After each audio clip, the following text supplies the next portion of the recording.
So I've introduced the Casimir element. We're going to need that very shortly. So remember, this was, I denoted it z, and it was by definition the sum of xi, yi's. So here, G was a semisimple Lie algebra, so that the killing form is non-degenerate. x1 up to xn was a basis for G, and y1 up to yn was the dual basis with respect to the killing form kappa. And so, of course, dual basis, it means that kappa of xi, yj is delta ij. And the one thing we proved about that was that this Casimir element was an element of z of g, capital Z of g, which meant the center of the universal enveloping algebra. So this product that I'm writing here, that's product in the associative algebra U of G. So it's another one of those places where calculations in the universal enveloping algebra are really more convenient than calculations with the Lie algebra. Okay, so I want one more lemma about this Casimir element before we can prove Weyl's theorem. So for this, I'm going to actually assume that G is simple, not merely semi-simple. Oh, and remember, for me, simple means non-abelian simple always. And let V be a non-trivial, irreducible, finite dimensional G module. So anything but the trivial module, anything but the one-dimensional G module. Then this Casimir element Z acts on V as a scalar. Well, that's just Schur's lemma so far, so that's not what this lemma is all about, right? Because Z is in the center of the universal enveloping algebra. If you multiply by Z, it commutes with all elements of the Lie algebra G, so it defines a G modular endomorphism of V. So certainly by Schur's lemma, Z acts on V as a scalar. The content of the lemma is that this scalar is actually non-zero.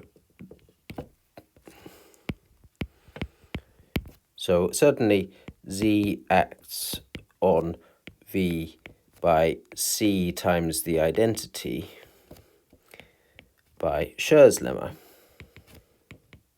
because it's finite dimensional irreducible representation and we're over an algebraically closed field. This is for some C in our field. And so the content of the lemma is that this C is non-zero.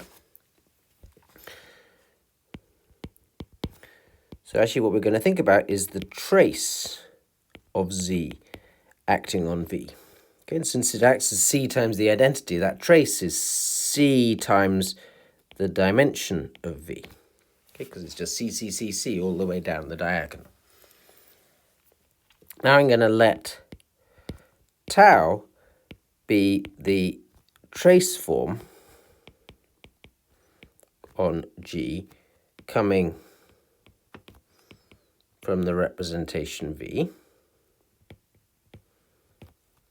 Okay, so tau of xy, it's the trace on V of xy. Okay, so that's one symmetric associative bilinear form. I think I'm using the word invariant bilinear form. As G is simple, this tau, it's a multiple of kappa for some t in C. Okay, I've shown you that argument before. I gave you the argument just when we were talking about SLN, but it's a general argument, and I think it was in lecture 6.1. Okay, so that's why I want G to be simple.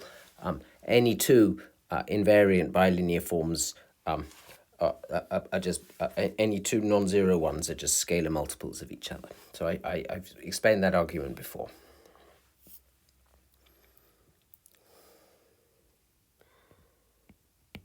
Also, t is not 0, as otherwise we'd have our G, it's a simple Lie algebra, so its representation on V embeds G into GLV, so it would be a linear Lie algebra for that vector space. And if the trace form was just identically 0, we'd get that G is solvable by Cartan criterion. Okay, so we know that this tau is actually non-zero. So now let me see. We've got this basis for G and this dual basis with respect to kappa. So we're going to have the tau of xi yj. Well, that's t times kappa of xi yj, which is t delta ij. Okay, because tau is a scalar multiple of the Killing form kappa. So now what's the trace on V of Z? Well, it's the sum of the trace on V of these xi yi's, but that's just tau of xi yi by definition of the trace form. Which is and that tau of xi yi is just t, so this is t times n, or let me maybe write it as t times n is the dimension of G. So this actually shows, if you now compare these two formulas, right here and right here, it shows that this scalar C is t times dimension of G divided by dimension of V, and since t is non-zero, that's non-zero, and that's the lemma. Okay, so it's just kind of not too bad.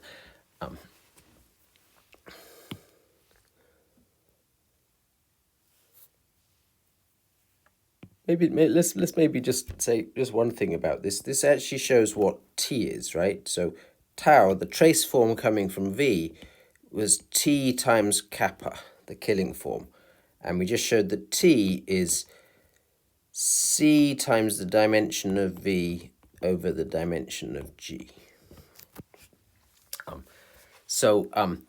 You can actually use this to calculate this scalar t. If you could find another way of calculating how if you could find another way of calculating how the Casimir element acts on the irreducible representation V, then you could actually work out this scalar t relating the trace form to the Killing form exactly. So that's kind of sometimes quite useful. So maybe let's just sort of mutter a little bit about that. So this is the formula: t is c times dim V over dim G, for V being an irreducible representation of simple G.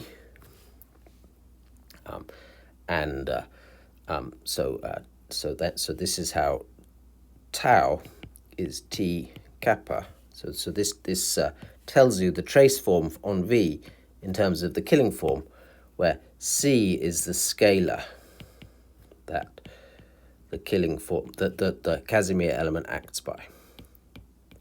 So that's the little formula we've just kind of derived in the course of proving that lemma. So for G equals SL2,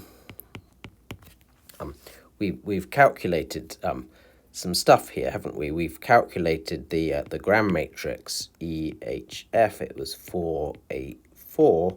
So this was the gram matrix of the Killing form kappa. And so from that we saw that the Casimir element is, let me see, it's going to be a quarter EF plus a quarter FE plus 1/8 H squared. And if you do a little bit of commutation formulas, you get that that's the same thing as a half FE plus, let me see, I think you get an 1/8 H plus 2. Just rearranging that. So if you act on L of n, that irreducible, that n plus 1 dimensional irreducible module, well, you should act on the highest weight vector, because Fe kills the highest weight vector and H acts as n. So this Casimir acts as C, it's going to be an 8th n plus 2. And so from this formula, you get that the trace form on L of n is T times the killing form, which we just computed, right? So, and the scalar T, it's C, which is that 1/8 n plus 2. And then I need the dimension of V, right? But the dimension of V is n plus 1. And I've got to divide by the dimension of G, so I've got to divide by another 3. So that gives you that scalar T. I don't know, maybe so you know, this kind of, you just sort of see that for SL2 we had this other way of calculating because we knew what the irreducibles looked like. They were these highest weight modules, and so we could actually calculate in a totally different way how Casimir acts on L of n, and so you get this kind of useful formula for how the trace form on L of n looks in terms of the killing form which we calculated. I don't know, you might want to take like maybe n equals 1. So L of 1 is the natural representation. And for that, T is what? So 1 times 2 times 6 over 24, T is a quarter. And so this was the killing form's gram matrix. So there's the trace form for this representation. I've got to divide by 4. And I think we knew that already, because it's much easier to calculate the trace form for SL2 because that's using the natural representation. And, okay, so that was all just beside the point. Let's get back to the point. So now I'm going to try and prove Weyl's theorem on complete reducibility.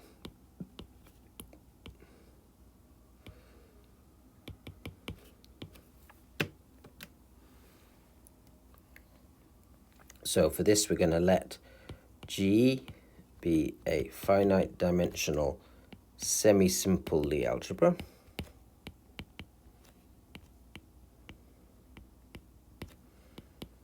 Then any finite dimensional G module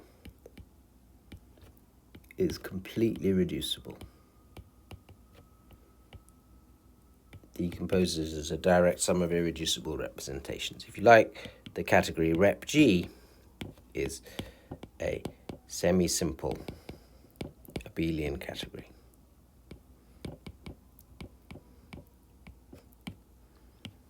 Okay, so this is something which we have proved in the case of SL2, but now I'm going to give a proof in general, and in fact this gives a new proof in the case of SL2. I think I noted that already. Okay, so proof. Well, there's going to be a few steps. So step 1, you're actually going to reduce to the case that G is actually simple. So remember, we showed that a general semi-simple G splits as the direct sum of its simple ideals. We proved that last time. And so in that case, the universal enveloping algebra of G is just the tensor product of the universal enveloping algebras of those U of G i's. And if you use that and Wedderburn's theorem, I mean, you're just looking at some finite dimensional representation V, so you may as well replace this universal enveloping algebra U of G by its image in N to V, its image under that representation, which is just a finite dimensional algebra. And Wedderburn's theorem tells you everything about finite dimensional semi-simple algebras. So I'm not going to give any details here because this is a homework exercise. I think it's on next week's homework, question 1. And so I'm going to omit the details right now, but there's a few little hints I've given you at least. Okay, step 2. So now G is a simple Lie algebra. Let's show that every short exact sequence of the form 0 goes to V, goes to W, goes to C, goes to 0, where V here is finite dimensional irreducible, and of course this is the trivial module. Okay, so this is kind of a special case of what we're trying to show. When our module is just of length 2, it's an extension of some finite dimensional guy with the trivial module on top. Well, if V is trivial, then this W is just two-dimensional, right? Then the image of G in endomorphisms of W, the image under this representation, it just looks like, well, so that you'd pick a basis for V, and you'd extend with the basis for that C on top, right? And you're going to get matrices of this form, but this is solvable. But our G is a simple Lie algebra, so in fact it shows that the representation, it has to actually be 0. I mean, the image is either isomorphic to G or the image is simply 0. But G's semi-simple, so it has to be 0.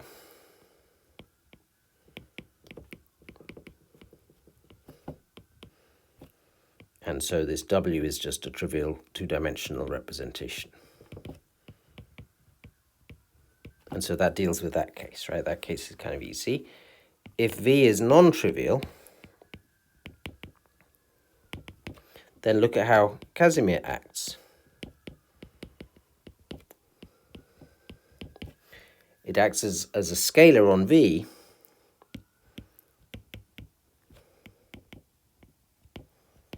right? V is just sitting inside W as a submodule, and it's a non-zero scalar on that V by the lemma that we just proved. But it's, of course, 0 on the trivial representation. It follows that. So if you think about this, that the matrix for Z, if you picked a basis for V and extended to a basis for W, this is saying that we've got some non-zero scalar, and we've got some 0 there and stuff up there in any old basis, right? So this Casimir element, it gives us an endomorphism of W, which has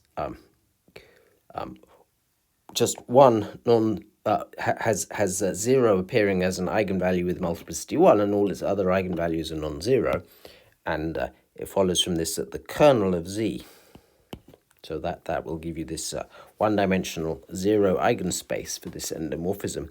This actually gives a G submodule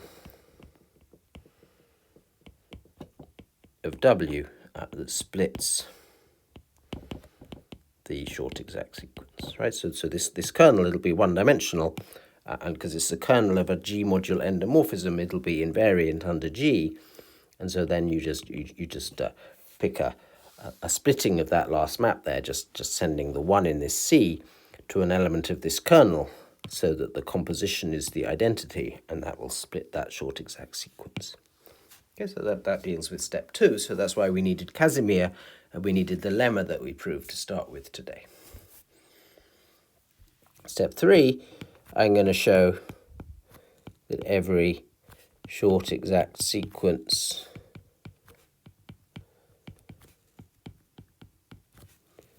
of this form splits for any finite dimensional V, where this is the trivial module.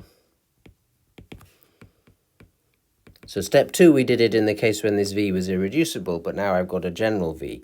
So this just follows from step 2 by induction on the dimension of V. Maybe I'll just give you I'll just give you some pictures here, I think, because I don't want to write too many words. So think about this W. It's an extension of V by the trivial module. But if V is irreducible, we're done.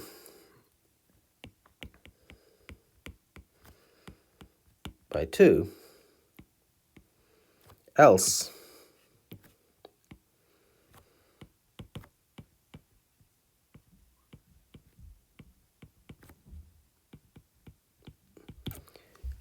you can pick a maximal submodule V double prime of V, and then V over V double prime is an irreducible module V prime. And so the picture for W is that it's got this trivial module on the top, then it's got this irreducible V prime, and then it's got some other module VW double prime. But and now you just apply step 2 to this little top section. So you work modulo V double prime, and you see that that splits.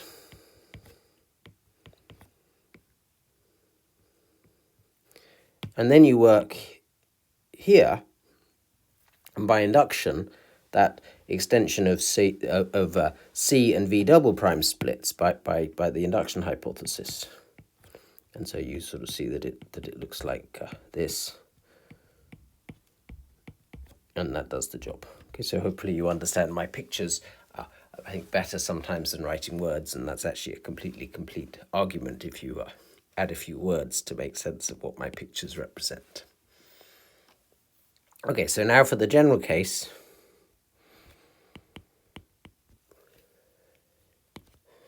Take a short exact sequence. 0 goes to V, goes to W, goes to, well, I don't want to give it a name, W over V goes to 0 of finite dimensional G modules. We need to show that this splits to finally complete the proof of the theorem, right?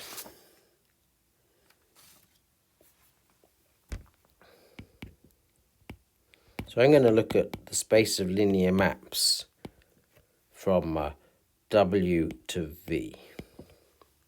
Okay, so I'm actually going to try and construct a splitting of this first map, this embedding of V into W. So I'm going to look at all linear maps from W to V. So I'm going to view this as a G module in the canonical way. I mean, remember this space is just V is W star tensor V, and our Lie algebra acts on W star and it acts on V, so it acts on the tensor product. This is just this canonical G module structure on this Hom space. So what is it? It's X F of W, it's X of F of W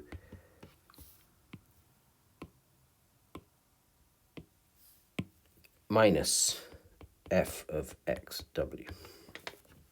So you have seen this on a homework exercise. The space of invariants for this action are exactly the space of G module homomorphisms from W to V. That's the point of that action. So I'm going to let W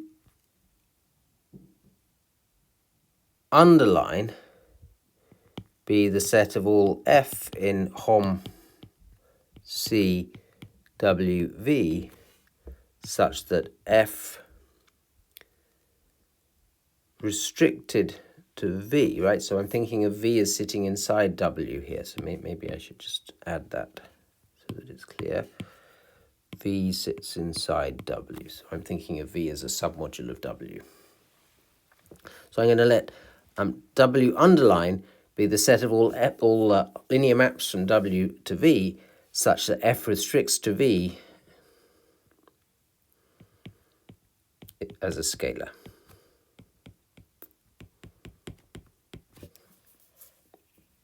And I'm going to let V underline be the set of all F there such that F restricted to V is just 0. So that scalar is just 0. Okay, so let's note that W is a G submodule of that Hom space. I mean, if you take an F in there and you act with x. So what you've got to do, you've got to plug in a w, right? That's x of f of w minus f of xw. But f of f and what am I trying to show? I'm trying to show that this x of f lies back in w again, right? So I'm trying to show that the restriction down to v is just a scalar. So maybe I should not write w there. I should write little v there so that you remember that I'm just trying to show that when you act on a v, you get a scalar. But this guy right here, this is just cv, because f restricted to v is a scalar. And v is a submodule, right? So this xv is inside v again, and f acts on there as a scalar.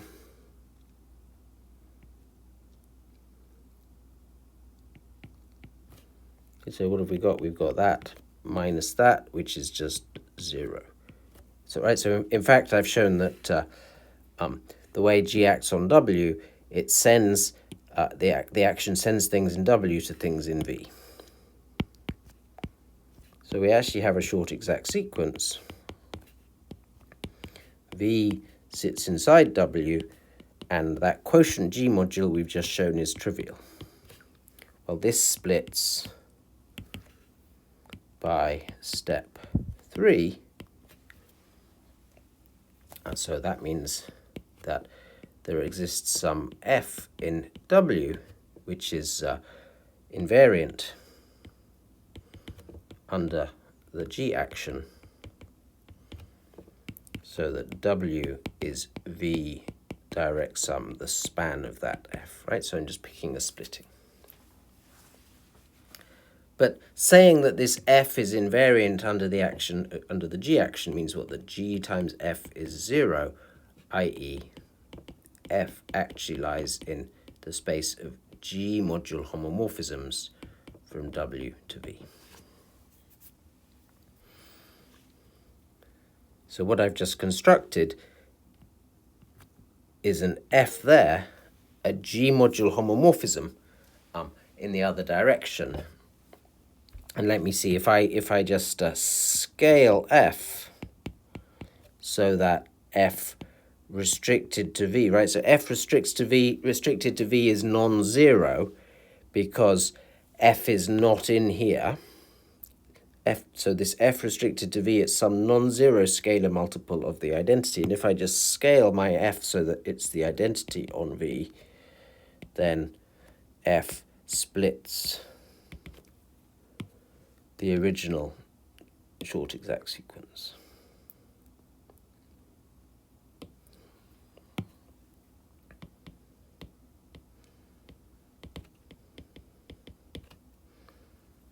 Okay, so let's go back here.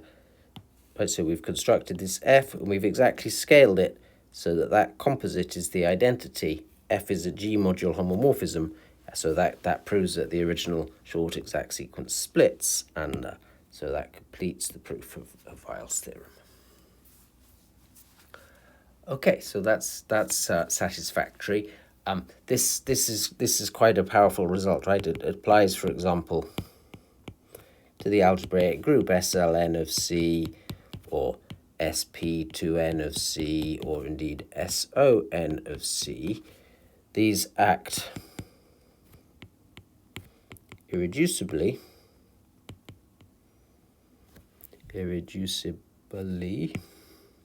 well,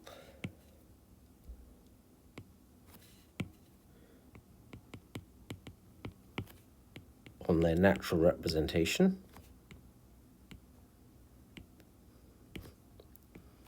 And these groups all consist of matrices of determinant 1. Hence, the Lie algebra acts irreducibly on V, and it sits inside SL of V. So this shows that this G is a semisimple Lie algebra by my very first criterion for semisimplicity. And so now Weyl's theorem shows that every G module, every finite dimensional G module is completely reducible. But we've got this very tight connection between representations of the algebraic group G and its Lie algebra. And so from this fact for the Lie algebra, it follows that every representation of G is completely reducible by all those good things connecting this kind of Lie theory philosophy, connecting representations of the group to the Lie algebra in characteristic zero. So this Weyl's theorem implies that every representation of these algebraic groups are completely reducible. So that's kind of a nice example of the Lie theory philosophy.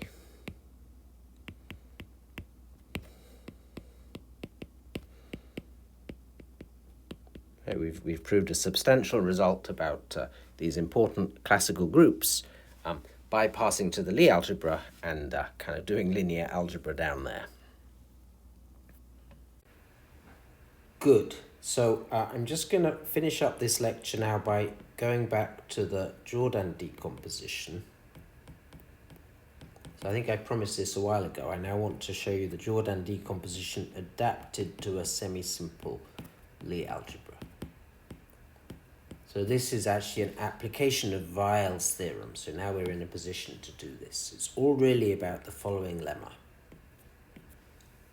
So G here is going to be a linear Lie algebra, so a subalgebra of GLV for V finite dimensional. And I'm assuming that G is semi-simple. The lemma says that for x in G, the semi-simple and nilpotent parts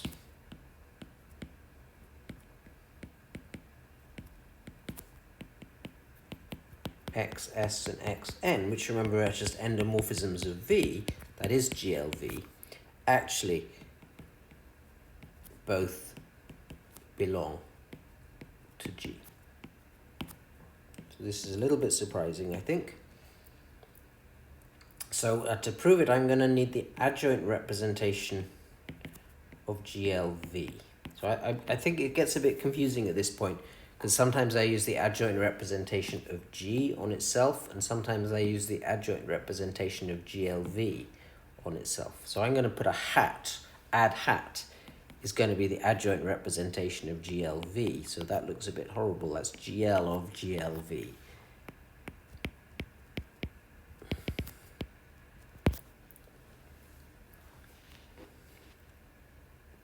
We've shown before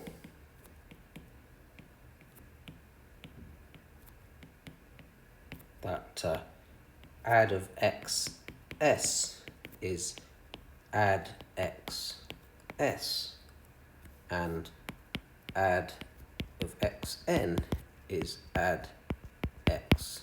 Right? Both of those things, they were special to being in this general linear Lie algebra. Hence, they are both polynomials in add hat of x, because the semi-simple part is a polynomial in that endomorphism, and the nilpotent part is a polynomial in that endomorphism.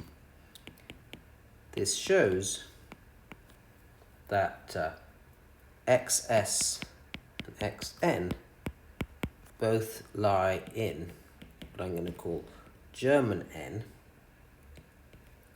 So that's the normalizer in GL of V of G.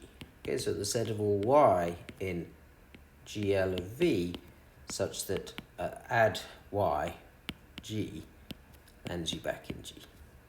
Okay, so we've just shown that xs and xn, they both lie in here. Of course, every element of G itself lies in here, and we're trying to show that xs and xn lie in G. So this gets us a little bit closer, right? They lie in this normalizer at least. Now the cunning bit now is I'm going to look at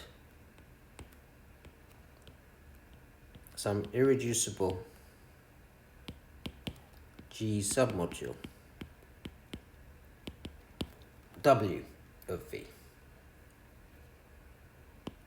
Both xs and xn leave w invariant because they're polynomials in x, and x leaves w invariant, being as it's an element of G. In fact, xs restricted to w is just the semisimple part of x restricted to w, and xn restricted to w is just the nilpotent part of x restricted to w. That just follows by uniqueness of Jordan decomposition, given that they leave w invariant. So we deduce from this that the trace on w of xs being the semisimple part of x restricted to w, it's the same as the trace on w of x, but that's 0. Why is that 0? That's because g equals g prime. So any element of G is just a linear combination of commutators, and any commutator has trace 0 on anything. And also the trace on W of xn, well, that's the trace on W. Well, that's something nilpotent, and nilpotent guys have trace 0. So we've now shown that xs and xn both lie in what I'm going to call maybe G tilde. So this is a bit of a nasty thing to write down, but it's, I'm trying to get them into G. So I'm kind of getting them into smaller and smaller algebras, closer and closer to G. So this is going to be the intersection of all elements of n. We've already shown that xs and xn are in this normalizer, such that y of w is contained in w. We've shown that xs and xn both leave w invariant, and such that the trace on w of y is 0. We've shown that xs and xn both have that property too, right? And this was for all w's, so this is an intersection over all w's.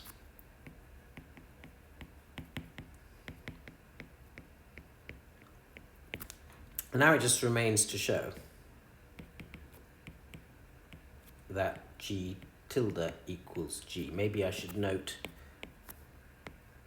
that this G tilde, it is a Lie subalgebra of n, right? It sits inside n. It's actually a Lie subalgebra.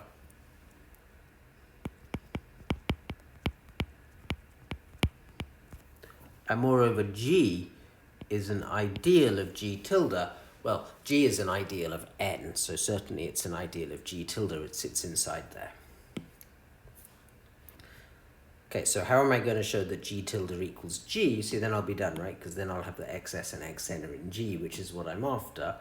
Well, let's write G tilde as G direct sum C for some G stable complement.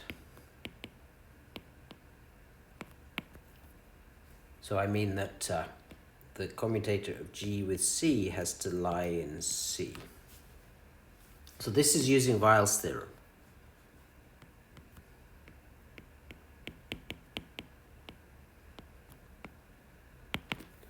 And I've got this adjoint action of G on G tilde. G is clearly a submodule. Weyl's theorem tells us there's a G stable complement there. But hang on. G is an ideal. So the commutator of G with anything in G tilde lies in G. So it doesn't just lie in C, it lies in C intersect G, but that's 0. So now I'm going to take an irreducible W, and I'm going to take a Y in C. So we've just shown that Y comma X is 0 for all X in G. So actually, the action of Y on W commutes with the action of G. So this is a G module endomorphism. But W is an irreducible G module, so this is actually a scalar by Schur's lemma. But now the trace on W of y is 0, because that's part of our conditions that we've stuck in here. So what is this scalar? Well, because of trace 0, that scalar must be 0. And we've just shown that y restricted to W is actually just 0. Since this is for all W, and V is the sum of all the irreducible G submodules by Weyl's theorem again.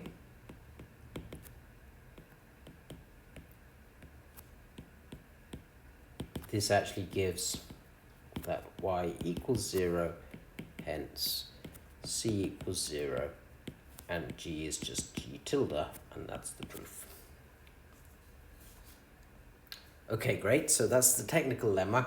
And so now here's the big theorem, this Jordan decomposition theorem for semisimple Lie algebras. So G here is a finite dimensional semisimple Lie algebra. And I'm going to take any x in G,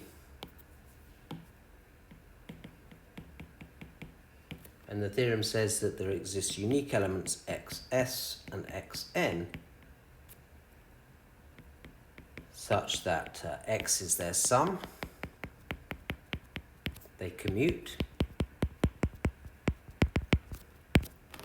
and xs acts semisimply, xn acts nilpotently on any, or maybe every, maybe is better, on every finite dimensional representation of G.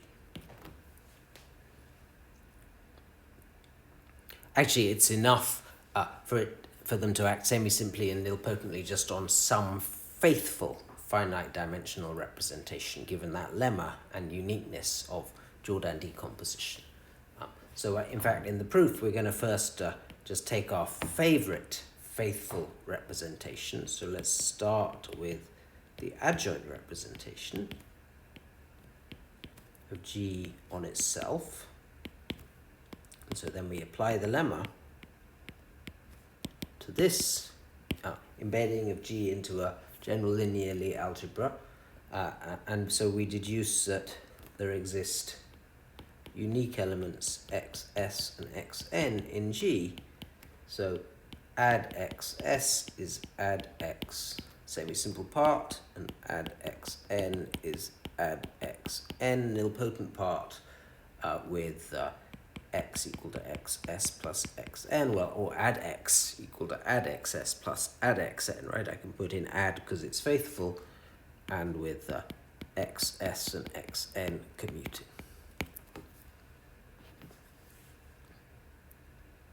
Okay, so that's my definition of xs and xn. I'm just using my favorite faithful representation, the adjoint representation. So it's clear from this definition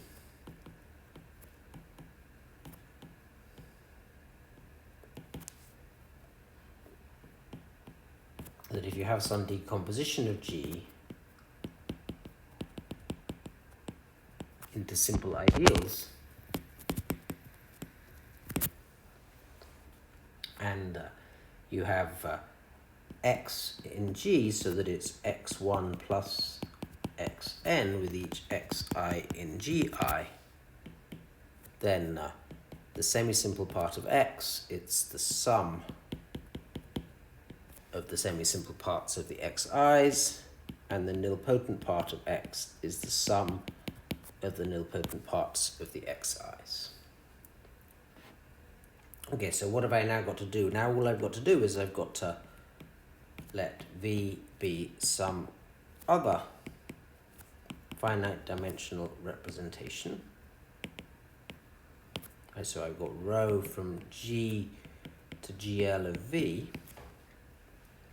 And what we've got to do to finish the proof of the theorem is show that rho of xs, which I just defined using the adjoint representation, is indeed the semisimple part of rho of x, so it acts semisimply, and rho of xn is indeed the nilpotent part of rho of x, so that it acts nilpotently.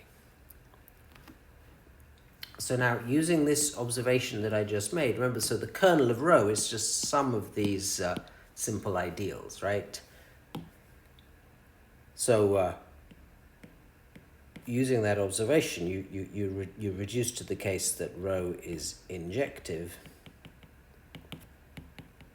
So actually, it embeds G into GLV. Now the notation gets a little bit confusing at this point. So I'm just going to identify G with a subalgebra of GLV. So I've got the semisimple and the nilpotent parts of X viewed as an endomorphism of V, but I've also got XS and XN just defined using the adjoint representation. So maybe let me try and make this less ambiguous. So I'm gonna put a little add up here for the ones I defined at the beginning of the proof, and I'm going to write XS and XN for these elements. So what I'm trying to show is that XS add equals XS and XN add equals XN.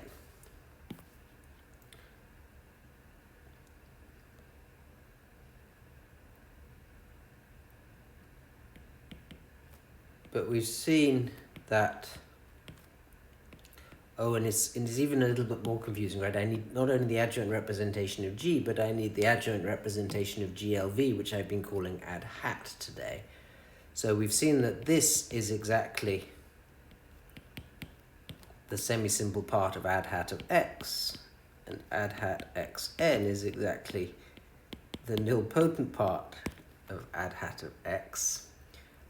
And now add XS, it's just the restriction of add hat down to G, and add of XN is just the restriction of add hat down to G. And so because this guy is semisimple by my observation up above, this is exactly the same thing as add of X S, and this is exactly the same thing of add of XN using uniqueness of the Jordan decomposition. But that is exactly what I mean by okay, I guess I need an extra add here. This is exactly what XS add is, and that's exactly what XN add is. Okay, too many adds, and this implies this does the job. It shows that XS add equals XS and XN add equals XN, and having proved this, it means that all the different notations XS all agree, and all the different notations XN all agree, and we can simply talk about the semisimple and nilpotent elements of a semisimple Lie algebra G.